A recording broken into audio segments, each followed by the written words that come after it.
V tejto chvíli sa k nám prihovorí aj predseda vlády Slovenskej republiky, pán Peter Pellegrini.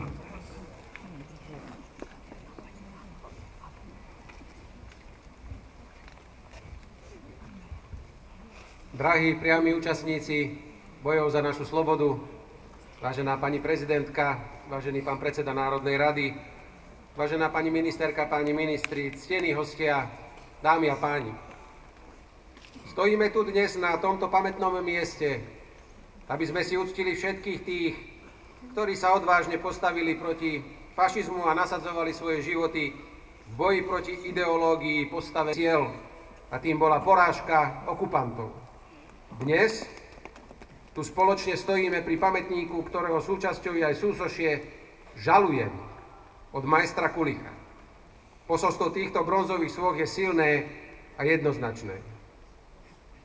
Tu z tohto miesta morálne žalujem všetkých, ktorí prihlásením sa k fašistickej ideológii v tom čase spôsobili to, že prvé kroky mladých slovenských vojakov do domoviny museli viesť cez bránu smrti. Rovnako žalujem všetkých, ktorí podporovaním vtedajšieho režimu spôsobili, že slovenskí vojaci sa dotkli rodnej zeme v údolí smrti. A žalujem aj pohrobkov fašizmu, ktorí nikdy tieto miesta nenavštívili a dnes rehabilitujú režim, ktorý vraždil vlastných občanov a vypaloval naše slovenské dediny.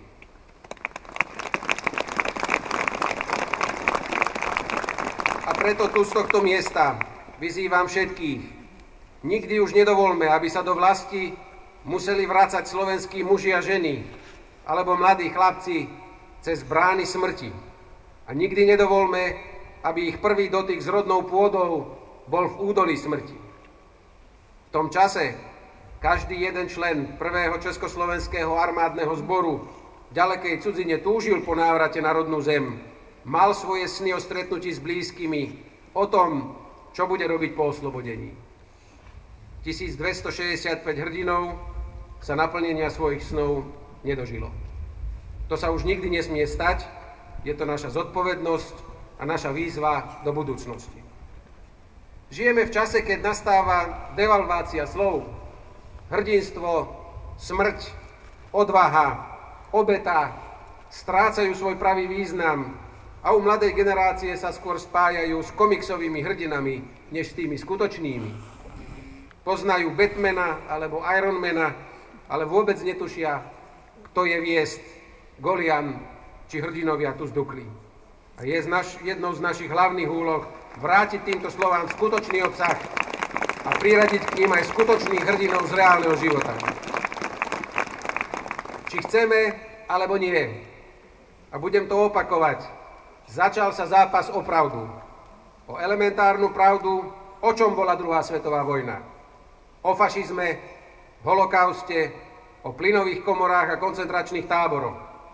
A dnes pohrobkovia fašizmu vychádzajú von a ponúkajú svoje pravdy o slovenskom štáte a jeho režime. Preto sme sa tu dnes zišli, aby sme nielen spomínali a uctili si hrdinov Dukly, ale dali jasne najavo, že si ctíme hodnoty, na ktorých naša vlast stojí a vieme ich aj obhájiť. Som presvedčený, že nás je viac a že aj s vašou pomocou pamätníkov vojnových udalostí tento hodnotový zápas o budúcnosť Slovenska zvládneme.